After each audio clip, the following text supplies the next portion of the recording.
ಪತ್ರವನ್ನು ಬರೆದಿದ್ದಾರೆ ಕೇಂದ್ರ ಸಚಿವ ಕುಮಾರಸ್ವಾಮಿ ವಿರುದ್ಧ ಒಬ್ಬ ಆಫೀಸರ್ ಬರೆದಿರುವಂಥ ಪತ್ರ. ಆ ಪತ್ರದಲ್ಲಿ ಕುಮಾರಸ್ವಾಮಿ ಹಂದಿ ಅನ್ನುವಂಥ ಪದವನ್ನು ಕೂಡ ಬಳಸ್ತಾರೆ. ನಾನು SITಯ ADGP ಚಂದ್ರಶೇಖರ್ ಅವರ ಲೆಟರ್ನ ಓದಿದೆ. ನಮ್ಮ ಸರ್ಕಾರ ಇರುವಂಥ ಸಂದರ್ಭದಲ್ಲೂ ಈ ಅಧಿಕಾರಿಗಳು IAS ಇರ್ಬೋದು, IPS ಇರ್ಬೋದು, ಈ ಅಧಿಕಾರಿಗಳ ಉದ್ದಟತನ, ಸಾರ್ವಜನಿಕವಾಗಿ ಹೇಳಿಕೆ ಕೊಡುವಂಥದ್ದು ಇಂಥದ್ದೆಲ್ಲ ಶುರುವಾಗಿತ್ತು. ನಮ್ಮ ಮೈಸೂರಿನಲ್ಲಿ ಒಬ್ಬರು ಜಿಲ್ಲಾಧಿಕಾರಿ ಬಂದವರು ಅವರ ಪ್ರತಿನಿತ್ಯನೂ ಕೂಡ ಹೇಳಿಕೆ ಕೊಡೋದ್ರಲ್ಲಿ ಕೂತಿದ್ರು. ಆಗ ನಿಮ್ಮ ಸರ್ವಿಸ್ ರೂಲ್ಸು ಈ ರೀತಿ ಸಾರ್ವಜನಿಕವಾಗಿ ಹೇಳಿಕೆ ಕೊಡಲಿಕ್ಕೆ ಅವಕಾಶ ಕೊಡಲ್ಲ ಅಂತೇಳಿ ಹೇಳಿ ನಾನು ಆವಾಗ ಚೀಫ್ ಸೆಕ್ರೆಟರಿ ಗಮನಕ್ಕೆ ತಂದಿದ್ದೆ. ಮುಖ್ಯಮಂತ್ರಿ ಆಗಿದ್ದಂಥ ಬಸವರಾಜ ಬೊಮ್ಮಾಯಿ ಸಾಹೇಬ್ರ ಗಮನಕ್ಕೆ ತಂದೆ. ಆಗ ಚೀಫ್ ಸೆಕ್ರೆಟರಿ ವಂದಿತಾ ಶರ್ಮಾ ಅವರು ಒಂದು ಸರ್ಕ್ಯುಲರ್ನ ಇಶ್ಯೂ ಮಾಡಿ ಯಾವುದೇ ಅಧಿಕಾರಿ ಸಾರ್ವಜನಿಕವಾಗಿ ಹೇಳಿಕೆಯನ್ನು ಕೊಡಬಾರ್ದು ಅಂತೇಳಿ ಸ್ಪಷ್ಟವಾಗಿ ಸೂಚನೆಯನ್ನು ನಿರ್ದೇಶನವನ್ನು ಕೊಟ್ಟಿದ್ದಾರೆ. ಕುಮಾರಸ್ವಾಮಿಯವರು ಈ ಪ್ರಕರಣಕ್ಕೆ ಸಂಬಂಧಪಟ್ಟಾಗೆ ಅವರ ಹತ್ರ ಒಂದಷ್ಟು ದಾಖಲೆಗಳಿರ್ಬೋದು.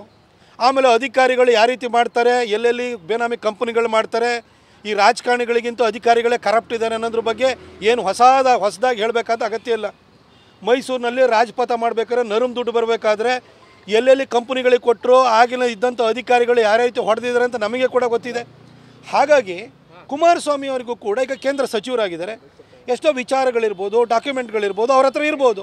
ಹಾಗಾಗಿ ಚಂದ್ರಶೇಖರ್ ಬಗ್ಗೆ ಅವರು ಆಧಾರವಿಟ್ಕೊಂಡೇ ಅವರು ಅಲಿಗೇಷನ್ ಮಾಡಿರು, ಅಧಿಕಾರಿಗಳು ಈ ರೀತಿ ಮಾಡಿದರೆ ಪರಿಸ್ಥಿತಿ ಏನಾಗುತ್ತೆ ಅಂತ ಹೇಳಿದರು. ಅವ್ರ ಬಗ್ಗೆ ಕುಮಾರಸ್ವಾಮಿಯವರು ಮಾಡಿರುವಂಥ ಅಲಿಗೇಷನ್ನು ಸತ್ಯಕ್ಕೆ ದೂರವಾಗಿದ್ದರೆ ಚಂದ್ರಶೇಖರ್ ಅವರು ಡಿಫಮೇಷನ್ ಕೇಸ್ ಹಾಕಲಿ, ಇಲ್ಲ ನಾನು ಸತ್ಯಸಂಧ, ನಾನು ಅಕ್ರಮ ಮಾಡಿಲ್ಲ ಅಂತ ಪ್ರೂವ್ ಮಾಡಲಿ.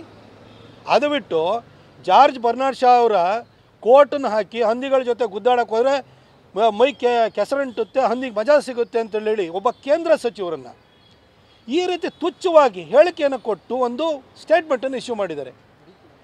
ನಿಮ್ಮ ಕೆಳಗಡೆ ಇರುವಂಥ ಅಧಿಕಾರಿಗಳು ನಿಮ್ಮನೆ ಗುಲಾಮರಲ್ಲ ಚಂದ್ರಶೇಖರ್, ಯಾರಿಗೆ ನೀವು ಸ್ಟೇಟ್ಮೆಂಟನ್ನು ಇಶ್ಯೂ ಮಾಡಿದಿರಿ?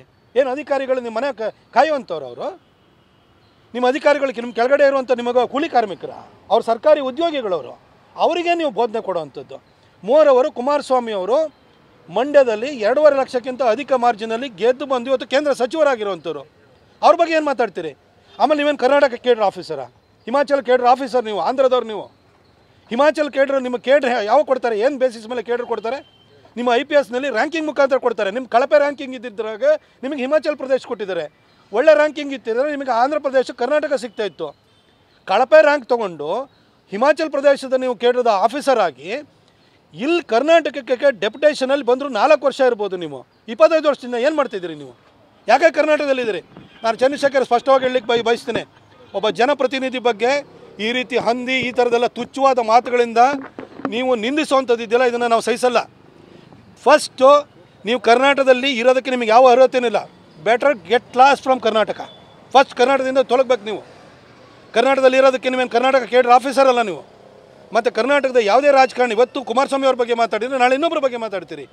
ಜನಪ್ರತಿನಿಧಿಗಳ ಬಗ್ಗೆ ಅಧಿಕಾರಿಗಳು ಈ ರೀತಿ ಉದ್ದಟತನದಿಂದ ಲೆಟರ್ ಬರೆಯುವಂಥದ್ದು, ನಿಂದನಾತ್ಮಕ ಲೆಟರ್ ಬರೆಯುವಂಥದ್ದಕ್ಕೆ ರಾಜ್ಯ ಸರ್ಕಾರನೂ ಕೂಡ ಅವಕಾಶ ಮಾಡಿಕೊಡ್ಬಾರ್ದು. ಸಿದ್ದರಾಮಯ್ಯ ಸಾಹೇಬ್ರ ಇವತ್ತು ನೀವು ಕುಮಾರಸ್ವಾಮಿ ಅವ್ರ ಬಗ್ಗೆ ಬರೆಯೋದನ್ನು ಇವತ್ತು ನೋಡಿ ನೀವು ಮಜಾ ತೊಗೊಳ್ತಾ ಇರ್ಬೋದು, ನಾಳೆ ನಿಮ್ಮ ಬಗ್ಗೆನೂ ಅದೇ ಪರಿಸ್ಥಿತಿ ಬರ್ಬೋದು. ಇನ್ನೊಬ್ಬ ಅಧಿಕಾರಿ ನಿಂತ್ಕೊಂಡು ಇದೇ ಥರ ಲೆಟರ್ ಬರೀತಾನೆ, ಇದೇ ಥರ ಇನ್ನೂ ನಿಮ್ಮನ್ನು ಹಂದಿ ಅಂತ ಕರೆದ್ರೆ ನಿಮಗೆ ನೀವು ಸಹಿಸ್ತೀರ? ಅವಾಗ ಒಂದು ವೇಳೆ BJP ಸರ್ಕಾರ ಇದ್ದು ನಿಮ್ಮ ಬಗ್ಗೆ ಇದೇ ರೀತಿ ನಿಂದನಾತ್ಮಕವಾಗಿ ಮಾತನಾಡಿದರೆ ನೀವು ಸುಮ್ಮನೆ ಇರ್ತಿದ್ರಾ? DK ಶಿವಕುಮಾರ್ ಅವರು ಇವಾಗ ಮಾತಾಡಿ ಸರ್, ನಿಮ್ಮ ಅಧಿಕಾರಿಯೊಬ್ಬ ಕೇಂದ್ರ ಸಚಿವರ ಬಗ್ಗೆ ಇಷ್ಟು ಹೀನಾತಿಹೀನವಾಗಿ ನಿಂದಿಸ್ತಾ ಇರೋದನ್ನು ನೀವು ನೋಡ್ಕೊಂಡು ಹೆಂಗೆ ಸುಮ್ಮನೆ ಇದ್ದೀರಿ? ನೀವು ನಮಗೂ ಅಧಿಕಾರ ಬರುತ್ತೆ. ಅವಾಗ ಯಾವುದೊಬ್ಬ ಅಧಿಕಾರಿ ಮುಖಾಂತರವಾಗಿ ಈ ರೀತಿ ಪತ್ರ ಬರೆಸಿದರೆ, ನಿಮ್ಮ ಬಗ್ಗೆನೂ ಈ ರೀತಿ ಹೇಳಿಕೆ ಕೊಡಿಸಿದರೆ ನಿಮ್ಮ ಮನಸ್ಸಿಗೆ ಸರಿ ಅನಿಸುತ್ತಾ? ಅದು ಯಾಕಾಗಿ ಸುಮ್ಮನೆ ಇದ್ದೀರಿ? ಫಸ್ಟು ಕರ್ನಾಟಕ ಸರ್ಕಾರ ಚಂದ್ರಶೇಖರ್ ಅವ್ರನ್ನ ಸಸ್ಪೆಂಡ್ ಮಾಡಬೇಕು.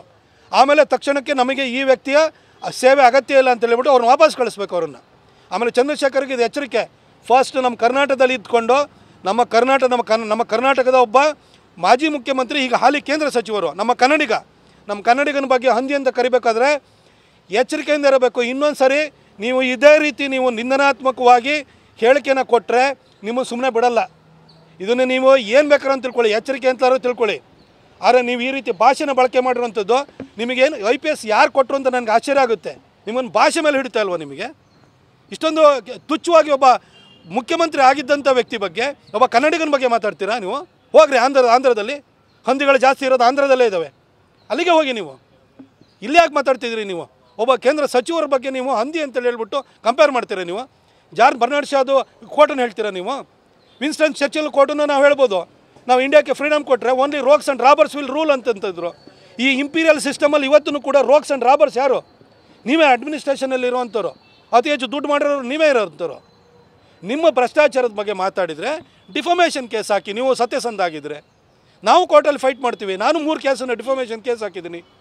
ಹಾಗಂತ ರೋಡಲ್ಲಿ ನಿಂತ್ಕೊಂಡ್ಬಿಟ್ಟು ಒಬ್ಬ ಕೇಂದ್ರ ಸಚಿವರನ್ನು ನಿಂದಿಸ್ತೀರಿ ಅಂತಂದರೆ ನಿಮ್ಮ ಉದ್ದಟತನ ಎಷ್ಟಿರ್ಬೋದು? ಆಮೇಲೆ ಈ ರಾಜ್ಯ ಸರ್ಕಾರ ಕುಮ್ಮಕ್ಕು ಕೊಟ್ಟು ಈ ವ್ಯಕ್ತಿ ಮುಖಾಂತರ ಹೇಳಿಸಿದೆ. ನಾನು ಫಸ್ಟ್ ಚಂದ್ರಶೇಖರ್ಗೆ ಹೇಳ್ತೀನಿ, ಕರ್ನಾಟಕ ಕೇಡ್ರ್ ಆಫೀಸರ್ ಅಲ್ಲ, ಕರ್ನಾಟಕ ಕೇಡ್ರ್ ಆಫೀಸರ್ ಆಗೋಕ್ಕೆ ರ್ಯಾಂಕಿಂಗ್ ಕೂಡ ನಿಮಗೆ ಇರಲಿಲ್ಲ ಅವತ್ತು, ಅದಕ್ಕೋಸ್ಕರ ಇಲ್ಲಿ ಬಂದಿದ್ದೀರಿ. ಇವತ್ತು ನೆಪ ಇಟ್ಕೊಂಡು 25 ವರ್ಷದಿಂದ ಇಲ್ಲಿದ್ದೀರಿ. ಮೊದಲು ಕರ್ನಾಟಕದ ಬಿಟ್ಟು ಖಾಲಿ ಮಾಡಿ ನೀವು ಹಿಮಾಚಲ ಪ್ರದೇಶಕ್ಕೆ ಹೋಗಿ.